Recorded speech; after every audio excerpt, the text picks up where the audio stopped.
Good afternoon, ladies and gentlemen, and welcome to the Smite Pro League. My name is Tom Battinger. That's going to be Taco.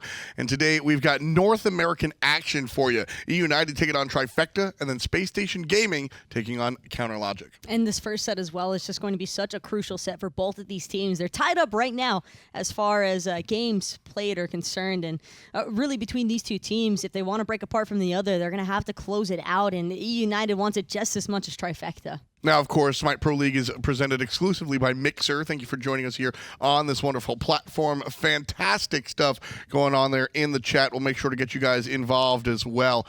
And, of course, don't forget, you know, this is the Smite Pro League on Mixer, but we're showing off the Smite Pro League. If you want to make your predictions at home, you can ride along with us with that season ticket. We're actually having a sale on it right now, a little bit off, 25% off. And you want to make sure that you get involved because being able to vote on some of your favorite teams is a really important thing to keep in mind, especially if you want to earn a little bit of extra FP. Yeah, you get that FP, which turns into skins and all sorts of fun stuff, so you absolutely want to go ahead and be on that. That's the game you guys can play at home, but the game that you're going to be watching is the Smite Pro League. And, of course, this season, we're just starting off things in the spring split. We're in week 5 of 6, and everybody's playing each other for the second time right about now. Best of 3s, so we've always got a winner. And then North America is Wednesdays and Fridays. That's why we're hanging out today. And then Europe is Tuesdays and Thursdays. Now, the way the year is going to work here, 3 separate splits, most pretty much just like this springtime, and then a couple of lands as well, and it all comes down to the Smite World Championship. And that's where every single team is trying to be, so you want to get it started early on, though, even though there are going to be other opportunities later on in the year. It's always important to get your first step moving forward, and of course, for these teams, they've really been trying their darndest, I'd say, so far to show us that they are the best of the best and that they've got what it takes to make it to this year's HRX. Yeah, you've got a couple of surprise teams coming out here. LG starting things very, very strongly. Thought that they were going to be towards the bottom, but they've worked really hard to find themselves at the top. NA up there, and you see them at number 5, but they've got a couple of games less played than some of the others, so watching everything go on today should be interesting. eUnited and Trifecta are going to play. eUnited going to try and hang out there in the top, but then SSG and CLG, that's the battle of the best. And every point counts as well because this is actually going to be what factors into some of that seeding for these LAN events, and always really important to keep that in mind. Yeah, over there, the gain plus and minuses. So like I said, we have our best of 3s, and you just get a win for winning that set. But then individually, we count those wins and losses. We subtract the losses from the wins, and that gives you a big old number. And that's how we essentially divide the teams up when it comes to LAN time, and then seed them internationally, because you don't know how they're going to do until they do it. So fun stuff there, watching that one go down. But today, we're going to watch 2 matches, starting off with eUnited and Trifecta, and then SSG take on Counterlogic Gaming. Friday will be our second North American day. And in between that, you're going to have to go through Thursday as well. You can see we're still going to have a little bit more European action to break down later on. But that's for tomorrow, and the stuff for Friday is also for Friday. But we've got the matches for today, and eUnited Trifecta, first set of it. And I am really looking forward to seeing which of these two teams is going to finally separate from the other. Sure. eUnited started off a little bit slow, but if you got a chance to watch our Esports Weekly show on Monday, you saw me sit down with PolarBearMike, and he offered not excuses, excuse me, not excuses, but just sort of variables as to why that team sort of stutter-stepped, and now in the middle towards the end of the split, looking really good. It's always really fun, too, just getting that little bit of player insight, because it gives you a bit of a breakdown, because it's not always easy. There's a lot of stress and a lot of behind-the-scenes factors that come into play when a competitive level is introduced, and some of the public might not be as aware, so awesome thing for PBM to get involved in, really. Yeah, stepping up, PolarBearMike, the support and kind of the focal point of eUnited, but the team definitely coming together in our 5th week of the Smite Pro League. Things are looking up for eUnited. It took a while, but the defending world champions finally looked like defending world champions. They came in week number 1 and 2 and looked like they were asleep. I didn't even want to watch these games. I don't even care how they feel about it, because the turnaround has been that much more impactful. Scream has stepped up. PolarBearMike doing his thing. Benji, absolutely flawless on the new characters. This is the squad that went to Worlds. I don't know who that team was that showed up, but I've forgotten about them. eUnited, back in the place to be. think it's kind of funny. You actually took the words right out of my mouth because we haven't realistically been seeing the eUnited that we saw at Worlds. And granted, we talked about a lot of the considerations that could have been parts of that, whether it be new map, new season, just overall not playing competitive for a few months can sometimes break down a little bit more of the seriousness and focus that's required to maintain a top level in competitive play. But right now, it seems as though eUnited's really starting to strike back. Absolutely. I mean, with the new character, Benji stepping up and performing well on it in a world where not many other people have that sort of a sign that things are, the normalcy is returning for the red, white, and blue. PolarBearMike, I mean, was very honest. Again, I implore you guys to check that out. I think it's on some of our video stuff, but he was mentioning how, like, look, straight up, people had stuff going on at the beginning of the split. We weren't all focused and dedicated like we have been in the past. And then towards the middle of the split, everything got together, and eUnited's been performing ever since. Most notably, I think PandaCat kind of the last one to join the party, and now that PandaCat's here playing on all cylinders, I mean, eUnited, they look like Voltron.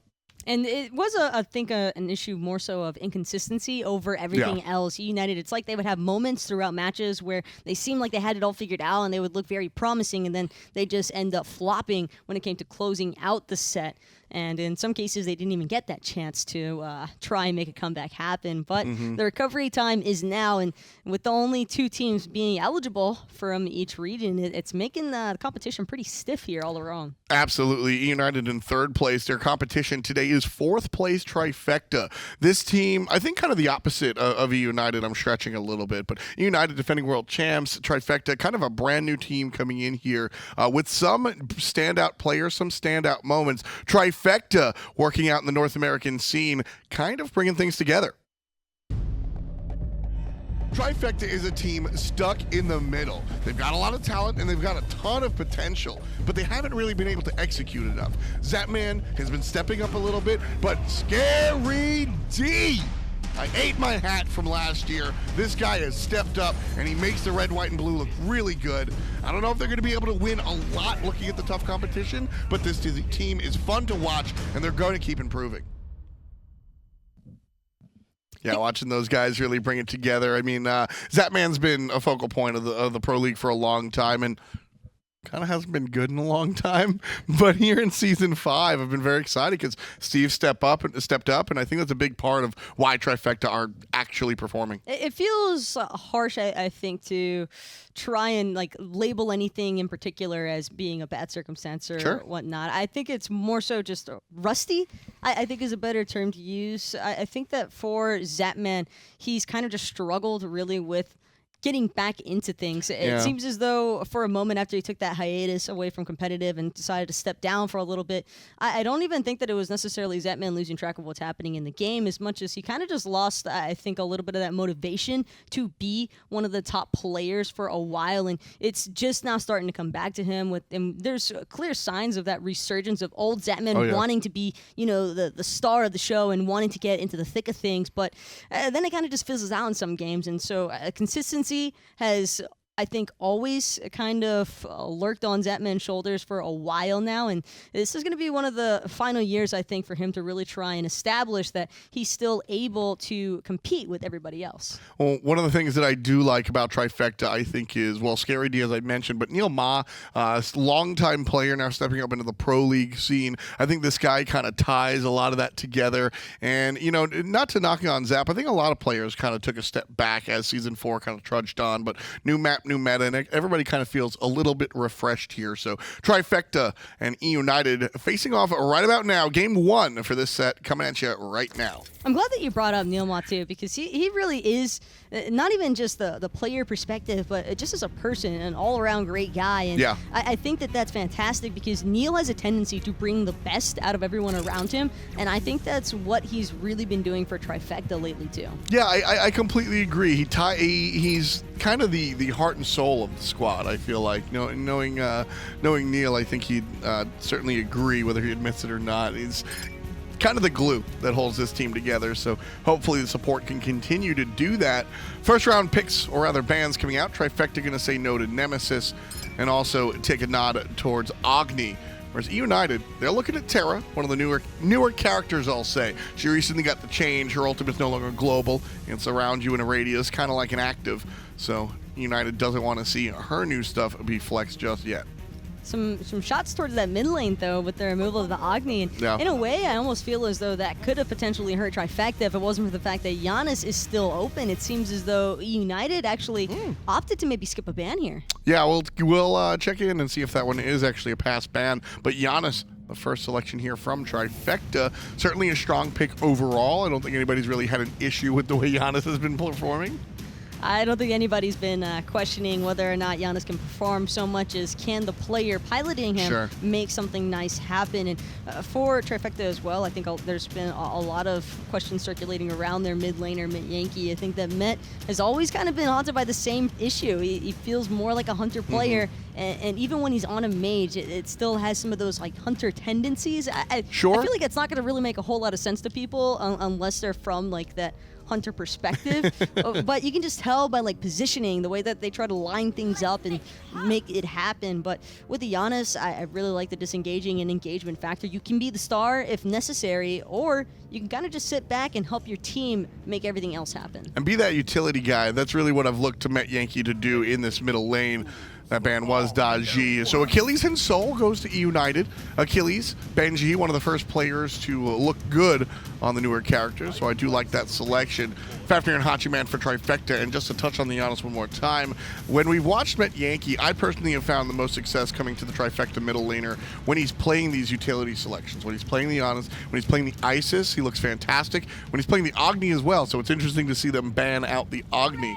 But looking towards that way, I'm very happy to see Trifecta kind of identify what their middle laner is good at, because they were trying the thoughts and the things, and it just wasn't working. It really wasn't, but hopefully for Trifecta, they've got things sorted out, or at least they're feeling pretty confident, I'd say, to go for the Janus first pick. And I like eUnited's response. NeiruMah introducing a different point of view from the original global ultimate. And I like that you have the NeiruMah ult in order to match the Janus rotational speed, because it's not necessarily the same thing, but you can still kind of participate even when you're not there. Right, and it's also the informational ultimate that I like, as Robin is banned out by eUnited. When Janus goes ahead and fires that ultimate, you can NeiruMah ult to see if he's actually making the rotation or just shooting the shot. And that's an important distinction for how you're going to react in that counter engage once Janus fires the ultimate. So the NeiruMah will fight fire with fire. And Trifecta gonna ban out Discordia, even though the NeiruMah and the Soul are selected. NeiruMah could potentially be a pick for the Hunter role. We have seen a little bit of NeiruMah ADC, and then the Soul could possibly even end up in that solo lane, maybe, might be the concern here. But it's not the first time, and some of these North American teams, they scrim against each other probably more often than we know, and there might be something that Trifecta's onto that eUnited could have up their sleeve we just haven't seen yet. I mean, Season 5 has been the season of jank, right? We've seen a lot of weird stuff. Everything from Agni to support to Big Man Tings played the Odin middle lane. We've seen the Janus jungle, so anything's possible here in Season 5. Thor, though, as classic as they come. Mask going to bring out this guy, and I've always liked Mask on the Thunder God. I think Thor's a very reliable pick as well in the hands of somebody like Maz. Mask is a very mechanical, technical player, and so Thor is one of the most perfect guys you can imagine for him if he's on point with all of his stuff, if he manages to land the kit, the hammer, everything else. So it'll be awesome having it. But I really like the Susano pick out from eUnited as a response. I think that it's a smart counter-engagement opportunities provided here for eUnited with their draft. Yeah, plus can also pluck Janus out of safety and into the clutches of the wrong players. Trifecta versus the defending world champs eUnited. We're here in week number 5, and on the horn, we've got the casters. Thank you, Tom. Thank you, Taco. Finch and Aggro here. Going to be bringing you eUnited versus Trifecta. Game 1. The world champs going up against Zap's team, I guess you could say. And this one's really important for both sides, because if you looked at the standings earlier on, eUnited currently tied with CLG. Trifecta right underneath them. And remember, only top 2 make it to Smite Masters. So these guys, this is going to be a really important set for both of them. If Trifecta lose this, they're going to need some serious help during the final weeks. Yeah. And if eUnited lose it, then they've really squandered a really good shot at the top 2.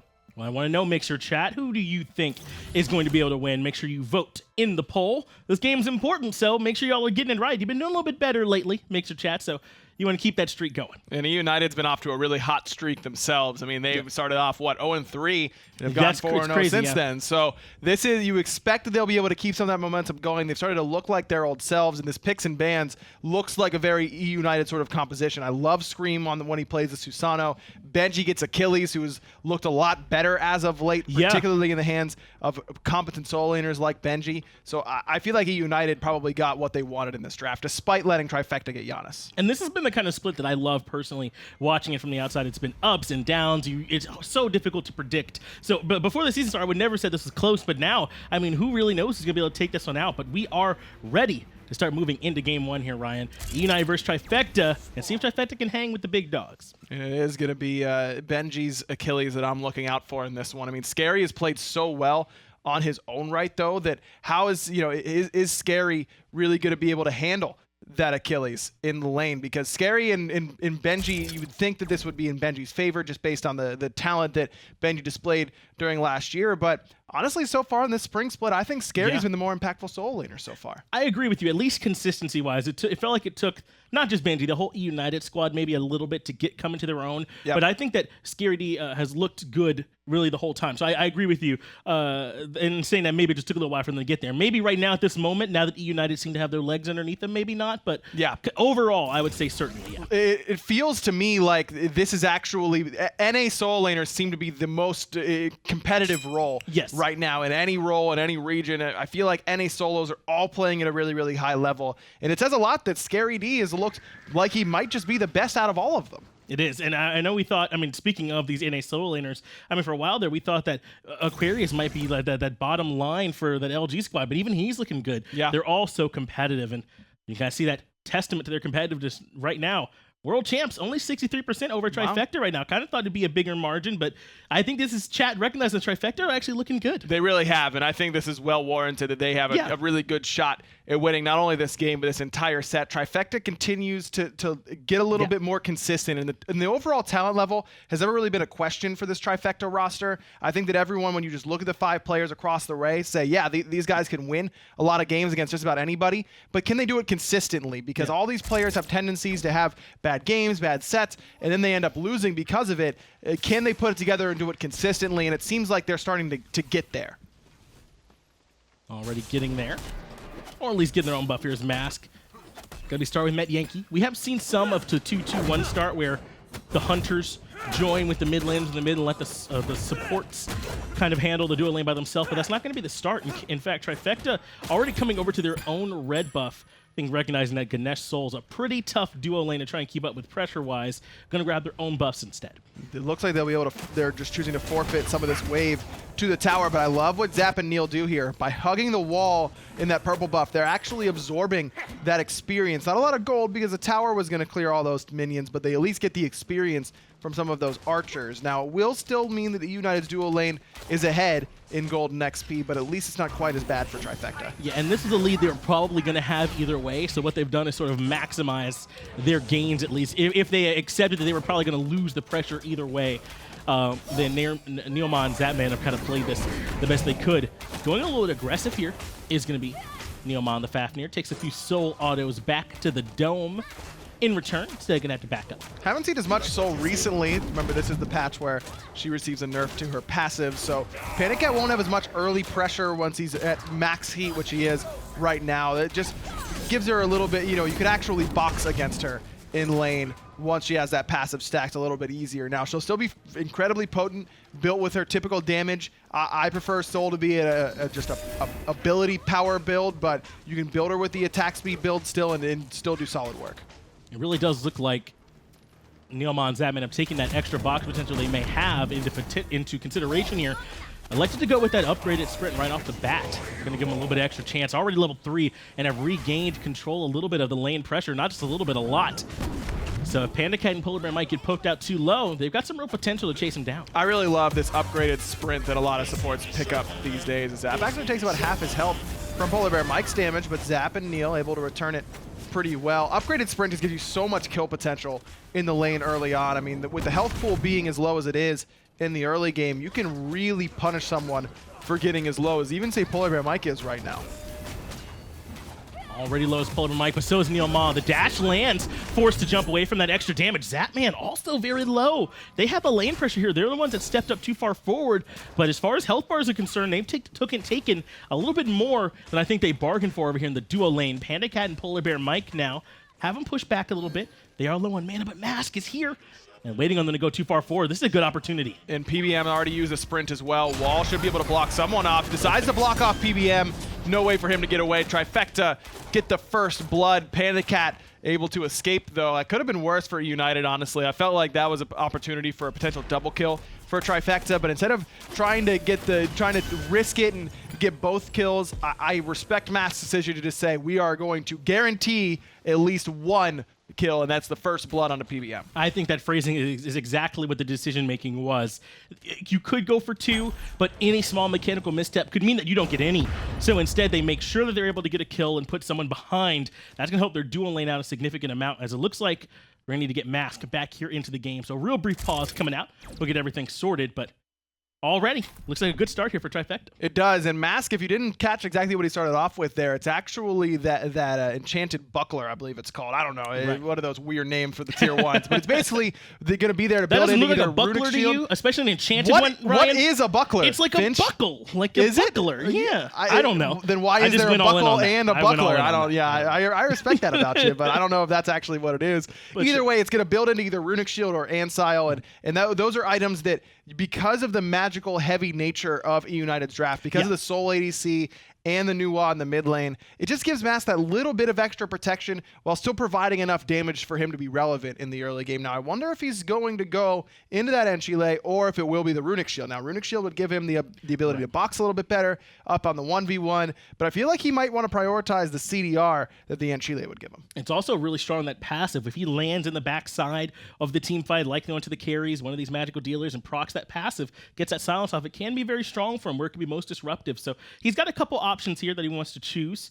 Also, with his own passive, even if he goes a little bit less power early on, might not miss out on as much. That's true. You don't have to rush, say, the Crusher or something like that. And Mask has actually been a dude who hasn't been rushing Crusher that often. He's been sticking to that Jotun's Wrath second item, and he could just go back to it here if he wants to, though I imagine he would have started Mace if that was his plan. Could be something like an Achilles into a Transcendence to boost up that lack of power that his first option is giving him, or the lack of pen he would have. But if you go Transcendence third item, then you don't have any penetration through your first 3. So this option that he's gone for in the jungle gives him some more protection and gives him some more utility against his opposition.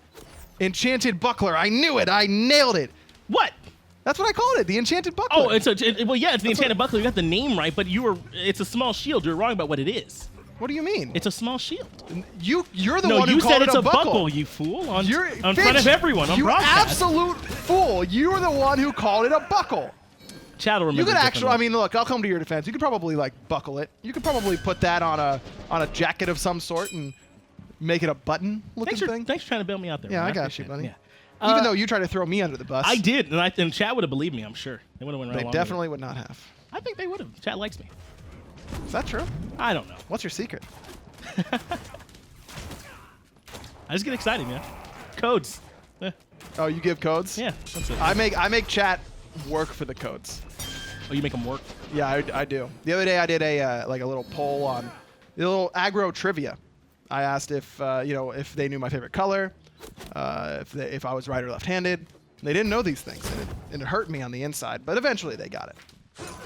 I don't know. I'm left-handed, and my favorite color is green, by the way. Yeah, I knew that. Left-handed green. I was just about to say that, and then you interrupted me, but sorry it's about fine. that. Yeah, sorry about that. You were talking a little bit about the different tier 1s that you could start, Ryan. I think that's actually a pretty interesting discussion, not just in jungle, but across the map, really. As scary he is, does get that Rage Transform and kind of force Benji back. I mean, with these blessings, with potions, you can sometimes end up with an awkward amount of gold. And where do you choose to go? There's like tier 1 boots. Like you said, there's the mace option. There's a lot you can choose to go with. And maybe not even choose to finish it off. As there's space and time is fired. Was that an attempt to try and steal the buff? Yeah, that's all it was. Metyankey was trying to steal away the red buff from eUnited, but didn't end up working out for him. Don't know if he's got ward vision there. Doesn't look like it. Just tried to really roll the dice and steal it away with a shot in the dark. That's some Trifecta saying, yo, we're not fighting for the next 60 seconds anyway, 60, 70 seconds, so feel free to use that ultimate, I suppose. Met doesn't have any CDR in the build quite yet, so a little bit ambitious, I would say, but as long as Trifecta doesn't need it, it's not so bad. Yeah, and it's interesting to use it in a way that makes it so obvious that you won't have it. Venenu responding using an ultimate of his own. Gonna gain that vision more than anything, as no one else was particularly low. Now they got a good idea of where everyone on Trifecta is on the map, and no one in a particularly bad spot. In fact, this means that they can continue to pressure Scary D in the solo lane. Not gonna be able to find it though, so they back off, and good timing as Mask and Metyankey were on this side of the map, but more importantly, they want to come back and get their own speed. Now, I wonder if that was because Mask hadn't showed up on the map for a little bit, and eUnited was worried that they might be getting Thor dunked on that left-hand side. Scream was also deep into the enemy jungle, so as you mentioned, Ven just going to use that ultimate as a mobile ward, basically, to make sure that he knows where everybody is. But just like for Metyankey, now eUnited and the opposition on the other side for Trifecta have to know that they don't have to worry about that ultimate for a while, though early NeiruMah ultimate, not really the scariest thing anyways. Yeah, probably a little less impactful than Metyankey's, and seeing Metyankey's go down already, they felt comfortable. Mask also feeling comfortable, but very safe right now as Benji at his tower line. The actual dunk will not hit, no wall to follow it up. Benji's going to be fine, and Mask ultimate, an important one, is going to be on cooldown. Benji, just that's game sense right there, man. Not a whole lot of wards, though it does look like eUnited has one on bottom right. Maybe Mask walked over that and started and that's Benji just knowing, okay, well, Mask is in the right-hand side and he's Thor, so he can get here pretty darn quickly if he wants to. Good identification that he was about to get ganked. That's one of the things that I think that a lot of the casual and even ranked player base doesn't really grasp about how good these pro players are, is just knowing that no information, just feeling like you get that feeling in your gut that you're about to get ganked and that your opponent is playing a little bit weird. Their identification of little tiny things that they can tip them off makes it so that they don't die to ganks like that, and Benji showing it off. I think it's experience. I mean, there's a lot of things you could say, I think, that falls underneath that umbrella, but I think it's what we see whenever we see some of the pros go down to the minor league, whenever we see some of the international competition. It's just the experience that they have. Maybe not a very nice experience here as Mask is forced to escape from the clutches of Scream. Not going to be any trouble there, but I think that's kind of what it boils down to, is that they've been in all these situations so many times that, hey, I'm just going to make sure I'm safe. Exactly, and it really ends up saving them a lot of deaths that I think a lot of players would take at that point in the game. Now, it is in Chile for Mask in the jungle, so it does prioritize a little bit of CDR that he gets from this item, and really, really good against the NeiruMah combo. A lot of times NeiruMah wants to throw out the clay golems, root you in place with her passive, and then blow them up with the shining metal, but after those, after you take any sorts of magical damage, that's going to be, that AoE silence will disrupt that combo long enough for Mask to hammer out of there, or maybe stun Venenu and prevent that combo from coming through. So I really like this early pickup. I just wonder where he's going to go next, because this item, while very good in that situation, doesn't give him a lot of power and doesn't give him any penetration. So now he's kind of got to choose between, does he want the big burst of power next, or does he want the pen? Zapman once again forcing PandaCat back. Like, they've gone all the way back to the tower line as PandaCat. No need to try and step up and fight into this Hachiman. And Aggro, I mean, can we talk about what feels like the rise of Hachiman over maybe like the last 2-3 weeks or so? He's really become a top hunter pick, perhaps the top hunter pick. He's so strong at every stage of the game, it feels like. He does it all. That's the big thing about Hachiman, exactly, is that his early game, phenomenal, great poke, good wave clear, good safety as well. His all-in potential is phenomenal. His escapability is really good. It kind of reminds me a little bit of a more well-balanced release Jingwei, where Jingwei could be really safe with her abilities and get out of danger very well, or play very aggressive and force you into bad spots very easily. And I feel like Hachiman has that same sort of identity, just with a little bit better wave clear and better poke damage than Jingwei had, with the loss of a little bit less all-in potential. I mean, old Jingwei with the Vitalis on the 3, man, there was no way to get away from that. She was certainly going to be chasing you down. Benji chased down that blue buff over here in the solo lane as well, able to strip that one away from Scary D. We can see it around his waist, and had a little bit of help from Scream that came over and dropped his own for him. So not as impactful up against a Chulainn. Not going to be so much reliant on getting that mana regen, but any farm that you can take away is always just going to be helpful here in the solo lane, where Benji has a little bit of a lead for himself already. But it looks like Scary and Benji going for two different styles of builds. Benji goes for the much more aggressive Gladiator shield, gives him the opportunity to trade out very well with Scary D. Cheap physical protection, physical power, CDR, and that sustained passive. You stack that with the Evolved Warrior's Blessing Sustain and the Sustain and Achilles kit because of the second ability, it's really hard to knock down Benji quickly. So if eUnited wants to fight on the right side of the map, they could easily do so. I just wonder where Scary's going to go with the Steel Mail. Could be Mystical Mail, which still pairs very well with Chulainn, and unavoidable pulsating damage, doubled whenever he's in that Rage form.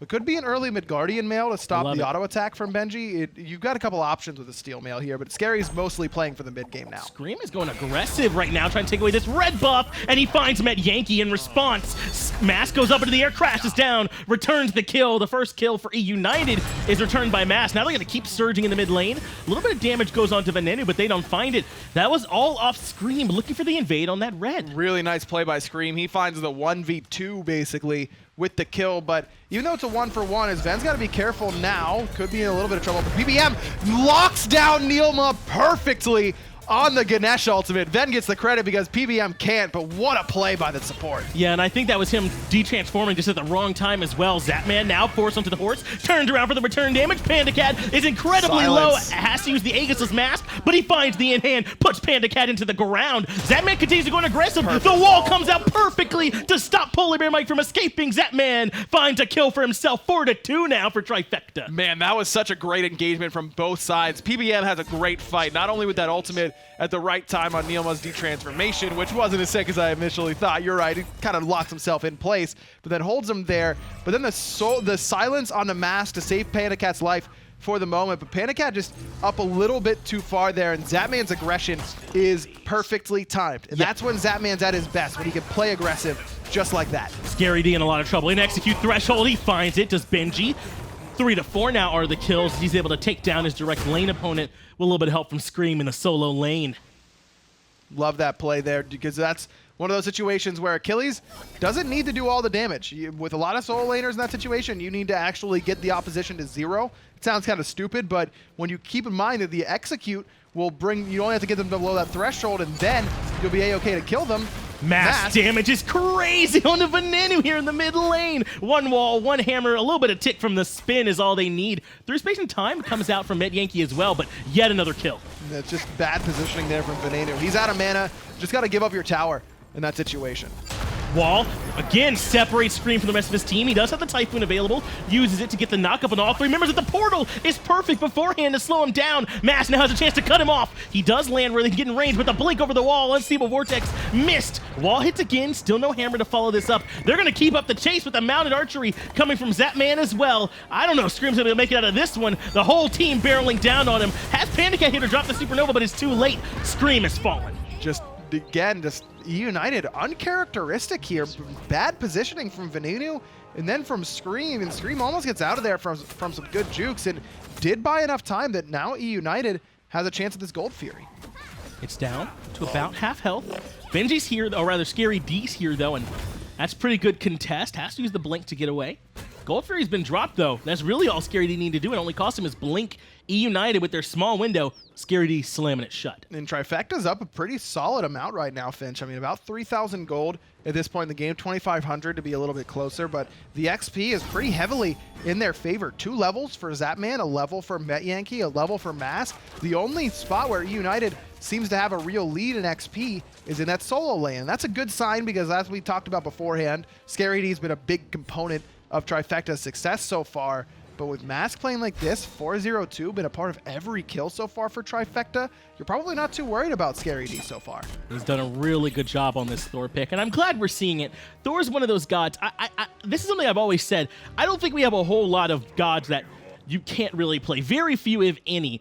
And Thor's one of those guys that doesn't get played that often because there's so many recent gods that are, kind of on everyone's mind. But Mask is showing that certainly having the wall, having the semi-global, the hammer, it's all very strong. And certainly when you play it like this, 4-0-2 now, looking really strong in the jungle for Trifecta. Thor definitely one of those characters that you can look at his kit and say, okay, I understand how he's good, and I will never be able to play it like Adapting or Mask or any of these really, really good Thor players are going to be able to play it. Watching great Thor play is like, it's poetry in motion, man. You get to do so much with this kit. You get to be so disruptive, bring so much damage, have so much survivability. But you're right, you have to, you won't always see it just because it's difficult to squeeze all that out of the kit. You won't always get those great performances, even from pro players. Yeah, and we talk about it, you know, when we see these Pixie fans, hold that thought, Scream's in trouble, through space and time, misses. That might have been enough to end that kill right then and there. Mounted archery comes out from Zapman, able to blink away his Scream. Supernova goes for the team fight. Mask gonna be very low, going aggressively to find the last hit. NeiruMah's able to find it. Now Mask on the escape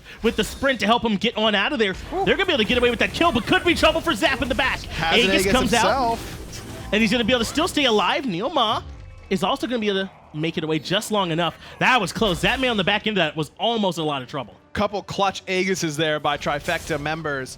Just found enough of a window, plus the sprint from NeiruMah, plus the threshold from Metyankey. That's just a ton of movement speed for these dudes to get out of danger. And you can tell that eUnited, I mean, just is so close to getting out of bad situations or punishing Trifecta, but just seems to be falling a little bit short. And I gotta wonder if PandaCat's playing Soul before the nerf, does he find that kill onto Zapman there? Probably, maybe even Mask as well. And it's just a couple of things in that fight for me. The through space and time for Metyankey, I'm not saying it's an easy shot, but it is a little bit off the mark, and so that means they have to commit a lot harder to find that kill into Scream, so Mask ends up being in trouble. PandaCat, the Supernova was perfect too. That was part of what brought Mask into such low health threshold where he almost got dropped. So just a couple small plays here from Metyankey, from PandaCat, that almost was able to turn that play around. In the end, no, Trifecta do find the kill in the Scream. They're up 7-3 now, taking these Oracles as well, and with a chance to look at Gold Fury, and I think they will. Venenu is nearby, so is PandaCat, but no Supernovas available, and instead, they're going to drop it.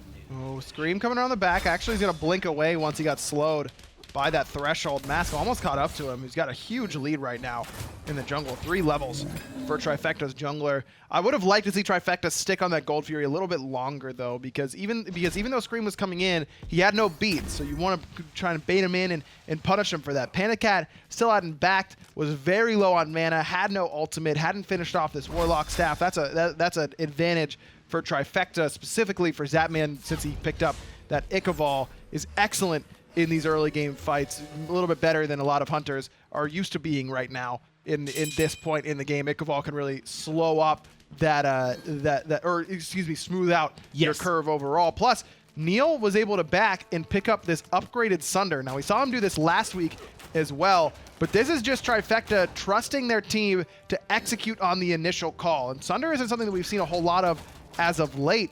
But no, I mean, what else are you going to get in this situation? I kind of like it. Metyankey charging through space and time, sends it back to the fight, but it's Mask who's low, and Mask who's gone. Scream finds him.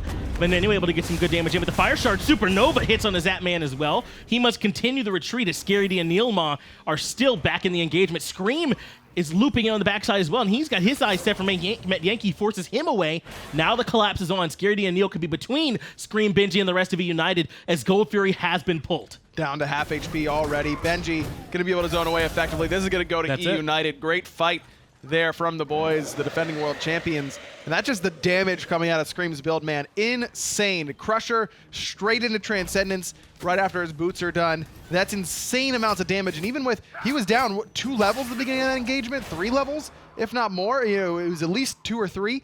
Now he's almost even with Mask after the Gold Fury, the kills. He is even in XP. And that's just the confidence that you need sometimes when you're falling behind. You just got to say, we just got to get one good team fight, and I can get right back into it. It really did. I mean, we saw it on the graphs just now. It's all but even, the little bit of lead that Trifecta had. It wasn't as if it was substantial, but they had been slowly building it, and losing that Gold Fury significantly cut it down. Yes, Benji is still ahead of Scary D, but Zapman is still ahead of PandaCat, so it ends up getting balanced out throughout the map, and how well they're going to be able to play through the little bit of leads that they still have. Going to be the story, I think, for these next 5 minutes or so.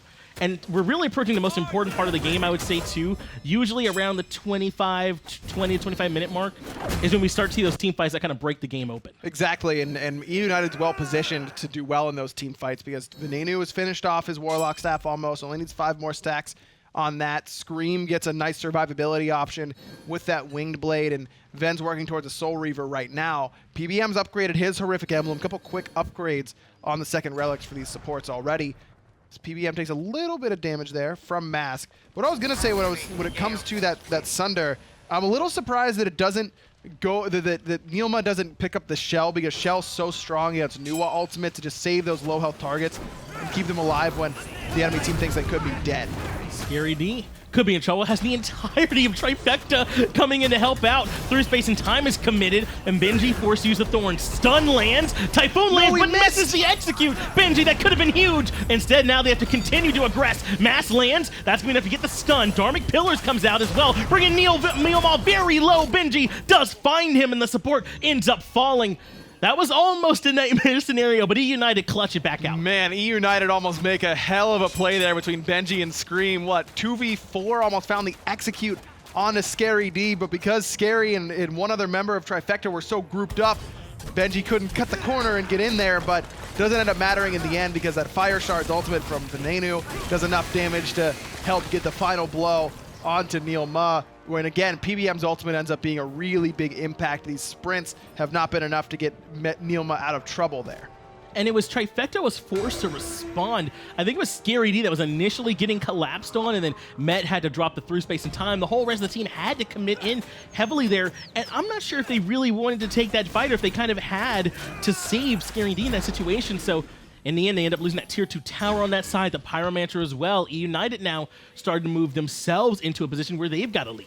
And again, going back to the Sunder, I feel like we see it because of how well Benji has been playing on this Achilles. And basically just to cut through these tankier targets, this upgraded Sunder is something we haven't seen as much of so far in Season 5, but it's still going to do 15% of your the target's current health, and that goes as true damage. And then the upgraded version, which NeiruMah's already gotten, is that they take 20% increased damage from 5 seconds. So for all of them, for all sources, everything is going to be doing 20% more damage. So it's not quite the same as something like a Frenzy, which is going to hit your entire team and make them do increased damage. But it's kind of like a hyper frenzy onto one particular target. So whenever that target is called, whether off the great CC that Trifecta has, whether it be Thor Wall, Portal, NeiruMah's own stun, you can really kill even the tanky Achilles really, really quickly. I do love what we're seeing from these upgraded relics across the board, though. They all have such powerful effects, and we don't see them as often. A lot of the times it's late game, I have nothing else to spend my money on, let's get them. But being prioritized a little bit earlier in the builds, I mean, PolarBearMike has that horrific emblem that's upgraded as well. That's the one that's going to reduce the damage that they're dealing from his opposition as well. So, I mean, it's a lot that you can gain from these, and we're going to see it between the Sprint that's been upgraded and the Sunder upgraded for NeiruMah, and then up against PolarBearMike. The story of these relics would be important here as well. Oh, Ven tried to be a little cheeky there, but wasn't able to find it. I like Neil's play there. You actually saw him walk back in to the fog intentionally, and that's to absorb the Soul Reaver proc that Ven has gone for. And that's kind of the one reason why I feel like an adjustment that we're going to start to see a lot of pro players make is NeiruMahs that go for the Soul Gem Soul Reaver build. In their you want to see these NeiruMah players actually hold their fog in late game team fights because you want to use your ultimate for the Soul Gem a lot of the time. And otherwise, support players are going to step in, say, I'll take that so that someone else doesn't, and you don't have to worry about it as much. Soul Reaver isn't as big of a deal because it's still going to go to the highest health target on the Fire Shard's ultimate. But Soul Gem is the real one that support players and warriors and those sorts of things, the guys who have the higher health pools, should really try and be taking those to put that back, reset those stacks so that Venenu's ultimate won't do quite as much. NeiruMah is around near this Gold Fury. eUnited has a bit stronger presence here. All 5 members on the duo side. Potential for Benji to wrap in on the bottom as well. Neil jumps in, could be in trouble. Benji doesn't land the stun because the Draconic Corruption comes out, but right under the Dharmic Pillars and into the through space and time. Or rather, the damage from PandaCat's going to be enough. He ends up falling. Now, Scary D going to continue pushing forward, has the Rage Transformation coming out, lands shielding everyone, and then uses the portals to try and hightail it out of there. His Scream is on the backside looking for Metyankey. He uses Aegis. He's able to make it out of there. Wall to try and keep the rest of his team safe as well. Trifecta have to disengage. Man, that all in on a NeiruMah who was just a little bit too far forward there, out of position, and eUnited punishes him for it perfectly. The knock-up from Scream's ultimate straight into the Dharmic Pillars. PBM's placement of these Dharmic Pillars has been phenomenal. Almost perfection every single time. And for all the fuss we made about his upgraded relics, I mean, Neil never even got a chance to cast one in that team fight because he was targeted so early on. Instead, you'll see that it's all the ones from the eUnited side that are on the downswing right now. They got to pull everything out. Getting that pick so early really hurt this Trifecta roster. Now eUnited can take the tier 1 tower, they take the Gold Fury, and what once felt like a game that Trifecta was trying to pull away with has instead swung in eUnited's favor. They got about a 5,000 or so gold lead in their favor, despite still not having the kill lead. It's true. Neil's been having some trouble so far this game, and it's been a dedicated effort from eUnited to punish him upon transformation or detransformation nearly every time he's used that ultimate.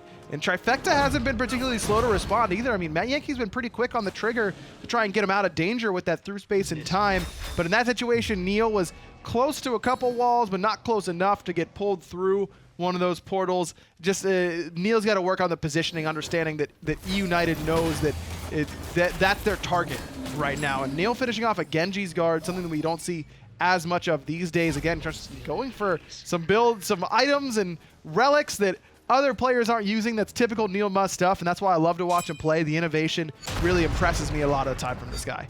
Walls off PolarBearMike, using the silence, get himself out of there. Ultimate from Scary D, not going to help out, but PolarBearMike is getting pretty low. Mask is up in the air, lands down on top of two, does get the stun out into Benji, takes a lot of damage in return. Typhoon comes through, Venenu is able to find Mask, continuing to push forward is Benji, but he's low enough now to where he has to back up. Not going to be the same for Scream as he looks for NeiruMah, blinks in, drops down the blink, wants to go in and try and find Zapman. Mount Archery's forced out, and that arrow chases him down.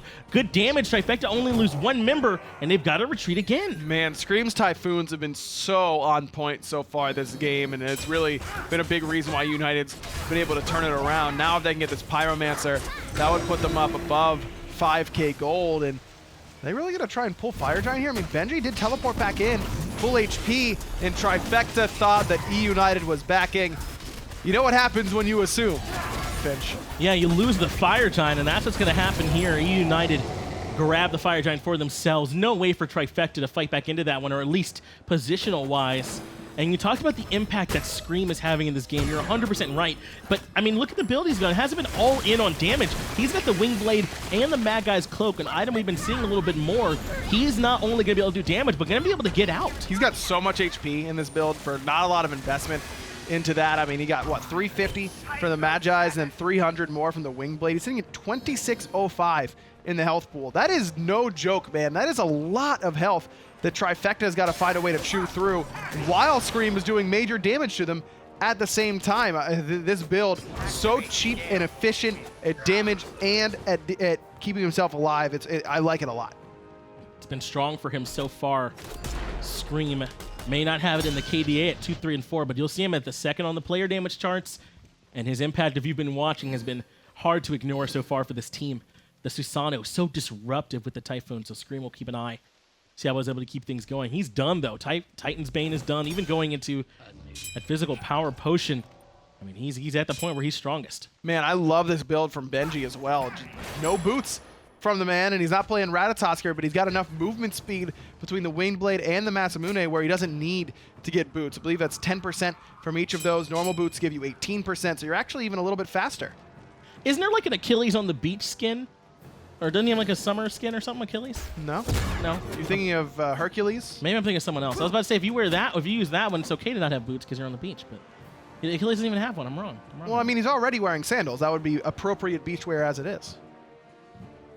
I guess that's right, yeah. You don't know, I mean... You don't need boots if you got sandals already. That's right. Barefoot on the beach is actually a rookie move because sometimes the sand gets really hot and it burns the bottom of your feet. So you need to have some sandals that while sometimes the sand gets underneath them, then at least you can like walk in the water and then the water will stay on your sandals and stay cool. That's a pro tip for you guys. Scream goes in for the pull, already very low as Mask. Fire Shot's been able to finish him off, but he's going to make it back. No, he isn't. Venenu finds it and shuts him down. Mad Archery hits Scream. Scary D finds the last hit, so it is 1 for 1. Jungler for jungler, but eUnited still surging forward, looking for that final kill. Supernova comes through as well from PandaCat, but the portal is going to slow down PolarBearMike. Not going to move into the Titan room. Phoenix left-hand side falls. They're just going to go for the mid-Phoenix instead. Man, Trifecta was this close to losing this game, but they're still in it. And Metyankey's through space and time hits PandaCat down to 1 HP. NeiruMah trying to finish him off, but can't quite do it. Scary on the chase as well. Uses the portal to reposition, but PandaCat gonna head to the right. Neil's actually the one who gets punished. Benji's able to find it on the backside all alone. They just could not make it to PandaCat, and look at him healing it back up with that first ability, with a little bit of help from that band cost talent as well, and now PandaCat is ready to come back into the fight one more time. That man can't stay far forward. They need Scary D to be the front line, but Phoenix already at half health. Getting harassed a little bit is Metyankey as well, but the Phoenix is low, and the Phoenix is just about to fall. PandaCat finds Scary D as well. eUnited now have a chance to start moving into the Titan room. Only 3 members stand between them and a chance to take down Trifecta in game 1, but they're not ready to go in for the end just yet. No, Mask just respawned. He still has beads and ultimate, and there is no wave for eUnited. That's the big reason why I think we see them back up here and not pushed for the immediate end. No minion wave means that either Benji or PBM would have had to tank up that Titan, and it would have been close, so they decided to back it up instead. Now coming back towards the Gold Fury is eUnited. This is just to take it off the map. Not going to be too big a difference here between these two teams. They do have a few items to finish off, but they got Phoenix in left, Phoenix in mid, all those towers as well. Only the Phoenix in solo lane remains for Trifecta. A tall task for them now to try and stand up against this eUnited squad. But we saw some, I feel like some glimmers of it there. They traded the kills for the most part. The Phoenix is the structure defense is the part they didn't have. Man, as I was saying though, eUnited was this close to just winning outright there. Benji's ultimate, the execute just short enough to let Neil escape. Barely, I mean, Metyankey and Zap barely make it back towards the fountain. If everyone on eUnited had an extra power pod or something like that, we're talking about game 2 right now. Game 2, likely on the mind here for both these squads. Trifecta certainly have a chance. All 5 members are pushed up, though, to try and take this fight. PolarBearMike takes about half his health up into the air for the fire shards. Goes Venenu, and Mask in response goes up into the air with his hammer. Isn't able to find anyone, though. Just comes back to the wave. I'm a little surprised Trifecta are this far pushed forward and willing to take these fights. I mean, they see Benji on this left-hand side, and they feel like this is their best opportunity to take a fight. But keep in mind, Benji, he's got a fire minion wave with him, and he's got teleport available. So Trifecta had to have someone back, because otherwise Benji would have just tried to end the game by himself. And Benji was right to do this. Now that means eUnited can go claim that fire giant, which at this point feels like is rightfully theirs. Continuing to push forward, though, is Neil. I think he wants to try and catch out Benji the best he can through space and time. Not going to hit. So they are going to get that fire giant. Not going to be able to slow him down, though. Benji going to keep stripping that jungle without any concern. Met tries, like he did early, to steal away a buff. This one would have been a little bit more important with through space and time, but again, with a lack of vision, it's very difficult to be accurate in that situation. But Met's got 30% CDR plus the Chronos Pendant passive, meaning that if you're rooting for Trifecta, you're hoping that ultimate will be back up by the time that eUnited begins their siege on the right side Phoenix. Does have the Soul Gem and the Soul Reaver, though, so if he can hit somebody with one of those through space and times, with both of those up, it'll certainly swing. That could be a big difference maker if he can find Venenu, PandaCat on the backside. Maybe not Scream with how healthy he is at this point with the Wing Blade and the Mad Guy's Cloak, but he can try and blow one of them up early on. Trifecta can certainly make a stand. They're going to need Metyankey to make a play like that. At this point, it feels like, but doesn't have that Obsidian Shard done quite yet, so it's not going to do as much as he would like to Benji or PBM, but how much HP Scream has in that build, that Soul Reaver actually going to be a little bit more impactful. The split is too good, though, from eUnited. Phoenix on the right-hand side has been completely taken down while they defend Phoenix in the left. eUnited spread the map perfectly and no way for Trifecta to respond to it. Now with a fire minion pushing the left lane and regular minions to worry about in the right lane too. Trifecta must feel like they're being pulled from all sides. Mask goes up into the air to try and find the ult, but Scary D's already low through space and time. Does hit Venenu and bring him down to half health. Supernova comes out from PandaCat as well, but already Trifecta are forced to retreat as Zapman is incredibly low. Mountain Archery comes out. He is going to make it back to the fountain, but the Phoenix on left has fallen too. Now there's nothing standing between them and the Titan. Mid Phoenix is seconds away from coming back up. They might want to grab that first. But United's all used every single one of their ultimates here, and NeiruMah still has his. Scary still has his available as well. Time for them to come back in. It's going to be Scream blinking onto Metyankey. Aegis is forced away from him, so he'll be able to survive. They instead try and collapse onto Scary D, and they do. PandaCat finds it and blows him up. 5v4 now in eUnited's favor, as they want to try and move into the Titan room wall to force them back for a moment. NeiruMah goes in, but they collapse onto the Dragon with a chance to blow him up. Benji's the one that finds it. Zapman takes down PolarBearMike, but Metyankey falls as well. 4 members of eUnited standing into a Titan. Fireman is coming from mid, from left. It's just too much. eUnited take game 1. Man, Trifecta got off to such a good start in that game. Mask was 4-0 and then finished the game 5-3. Just couldn't keep up that momentum, and I really feel like a lot of the credit there goes to PBM on the Ganesha. His Ganesha was phenomenal that game, but also Scream, man. Scream played so well. Benji felt untouchable when it came to late game team fights, but by that time, eUnited already caught up in large part because of, I think, those two players. I think Scream in particular was really big for them, and we were mentioning it around that midway point in the game that it wasn't so much coming through in his KDA or stat line maybe, but certainly he was impactful with the Typhoons, with the pulls, and forcing off relics. But we want to know who you all think there in chat. Mixer chat was the MVP. Go ahead and vote in that poll and let us know, and see if you agree with Ryan. Screamer, PBM are wise choices. Benji's fine as well. Not PandaCat or Ven, they trolled. Yeah, don't vote for them. No. I mean, you could. They didn't troll that bad. It was like mild trolling for anyone on PBM's team. How's he deal with it? How does he deal with We it? all know How do they deal PolarBearMike's with not it? a troll. We all know that. He says he hates trolls all the time. He hates them. Okay, yeah, PBM's not a troll. Okay, Finch. Let's go ahead and get it over to the desk. Yup. Let Tom and Taco break it down. Cool. Breaking it down here on the desk, and what a turnaround. Mask got off to a great start, but the other foot dropped. If you ask me, it looked like all of eUnited was trolling at the start of this match, and luckily enough, they managed to pull it all together towards the end. And I do think a large part of that did come from a result of PBM getting it together on the Ganesha. Those Dharmic Pillar placements were just so important during a lot of those team fights. And same thing could be said for Scream. Normally when you have that rough of a start as a god like Susano, who doesn't tend to prosper very well, and falling behind a member such as Thor, Mask looked excellent in that early game, just couldn't maintain that same sort of momentum as the mid and late game broke down. And I think a large part of that was just due to Benji running things from solo lane and carrying it over to the rest of the map. Yeah, and no surprise here. That's what this guy's been doing from pretty much minute one. And again, taking the Achilles, and performing really well in the new god. This is kind of something that we've come to expect out of this guy. Benji's certainly a very, very strong solo laner in his own right, but the right side of the map was assisted by Scream with like 8 M's. This guy came through and just looked real strong as soon as the game sort of got underway. Slow start, but then definitely turned up. This was as well one of those really important fights, I think, because that was the shutdown moment against Mask. I think ever since then, Mask had a really hard time bouncing back. It just seemed as though he had this huge train, and it seemed like a runaway train, but the second that somebody was finally able to put the brakes on, it was an immediate halt, just crash landing pretty much. And for Mask, Game 2, I think we can probably expect to see some very promising start as well. Yeah. And just hopefully he'll be able to actually continue it throughout the game. It just didn't seem like Trifecta was able to properly assist him, though, once he wasn't able to keep things going, because other than Mask, there wasn't really anything happening. We see that a lot with Trifecta, I feel, where Zapman steps up and NeiruMah helps out and everybody else kind of exists. Or Mask gets off to a good start and NeiruMah helps out and everybody else just sort of exists. I think Neil actually had a really strong game. He always does. Which is what's crazy too, because Trifecta were behind and Neil was just so on point all the time with those hammers, and he had so much setup, but